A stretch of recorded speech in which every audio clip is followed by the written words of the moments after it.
والفجر وليال عشر والشفع والوتر والليل إذا يسر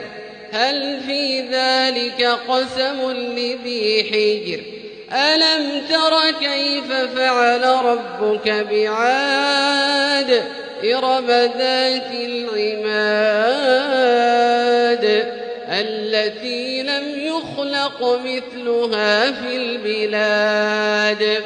وثمود الذين جابوا الصخر بالواد وفرعون ذي الأوتاد الذين طغوا في البلاد فأكثروا فيها الفساد فصب عليهم ربك سوط عذاب إن ربك لبالمرصاد